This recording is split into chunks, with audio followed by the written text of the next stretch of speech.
Before we look at Chapter 1 information, I'd like to point out a couple of resources that you should use throughout your course in statistics. One is the Multimedia Library, and I'm going to pick Chapter 1, and I'm going to pick all sections, but I want PowerPoint because PowerPoint is a good summary of the chapter's details. You might want to look at it or even print it out. If I look at section 1, let's let it open up. And we'll look at some key words that you need to get familiar with.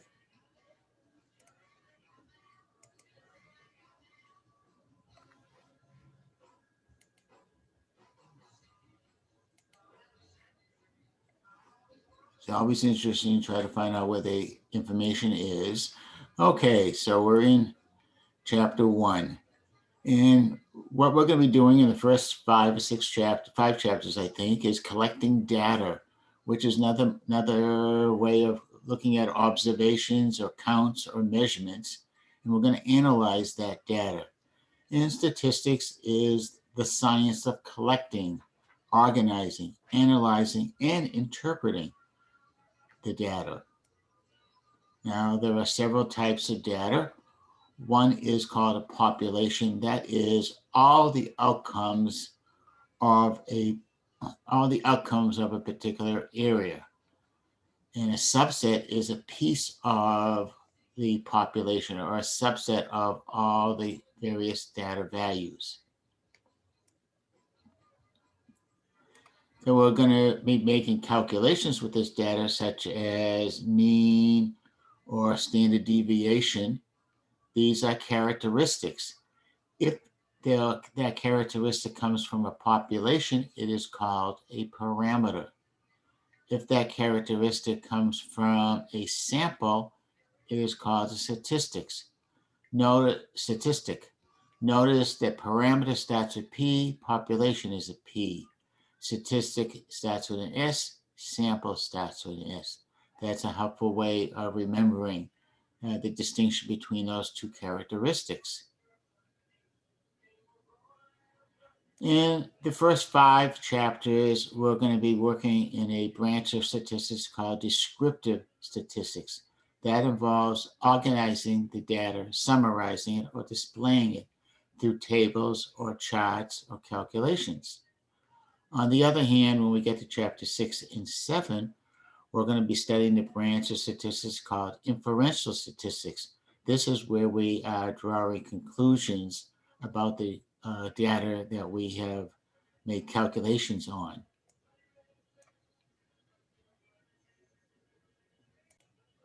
Let's move into section 2, which is on data classification. Some more buzzwords we need to get familiar with.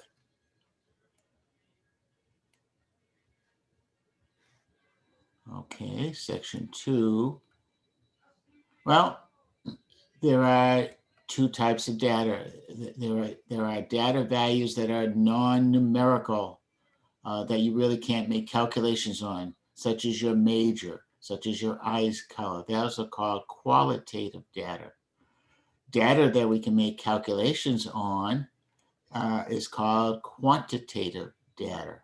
So there are 2 types of data, and it's the quantitative data that we're going to be making various calculations. Now, there are levels of measurement. There are 4 levels.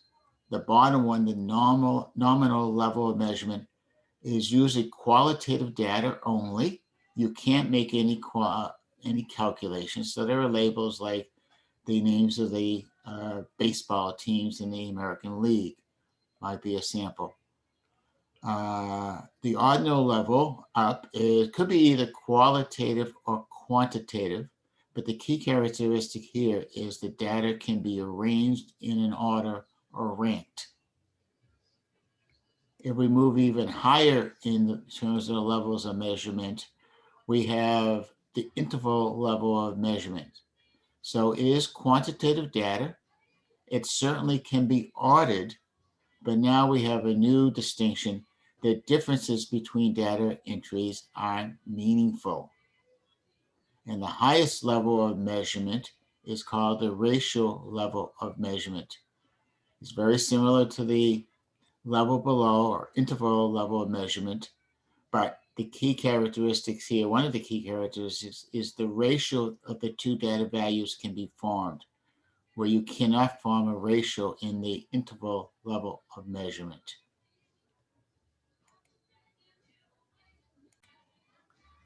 Let's look at another useful area to go to, and that is the study plans. Study plan gives you a lot of examples, and you want to go on to the all chapters approach so you can pick the chapter, the section, and the particular problem randomly. So I'm going to go to chapter 1. I'm going to go to section 1, and I want to just review the idea of what is a population or a sample. So I'm picking number 23.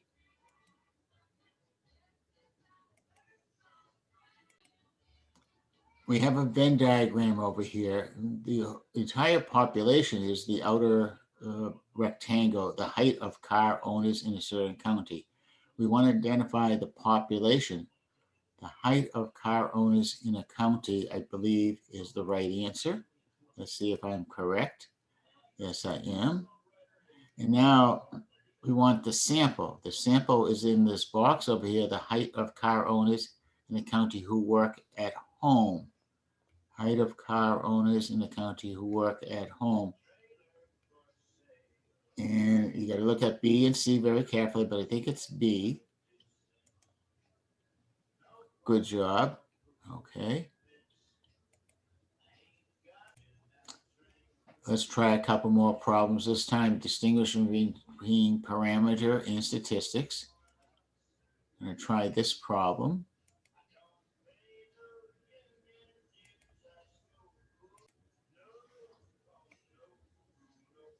We want to determine whether the underlying value is a parameter or a statistic. The average annual salary of 50 of the company's 800 employees, 50 is a sample, is 54,000. So I think we're coming from a sample, and so we're talking statistics, so you got to read these very carefully. Let's see, statistic, because the data set of all employees' salaries is a sample, or because the data set of 50 employees is a sample. I think H is the right answer, but got to be careful on the phraseology. Okay, got that one correct. And let's see, let's do another one. Let's try this one.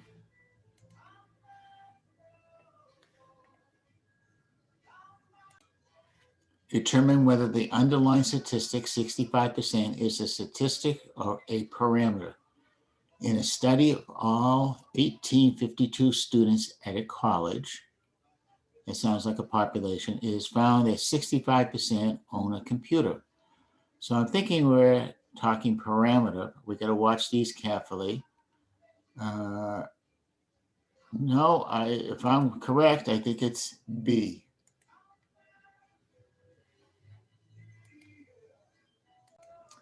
Let's look at data classification. Let's distinguish between quantitative and qualitative.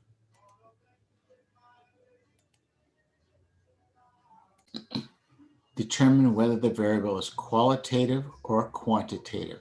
Species of fish in a lake, like bass or pickerel. The variable is a qualitative because species are attributes or labels.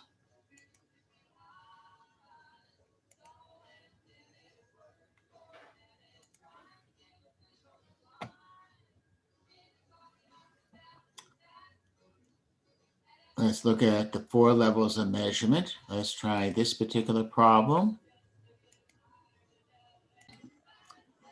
The problem says the jersey numbers for players on a hockey team are listed below.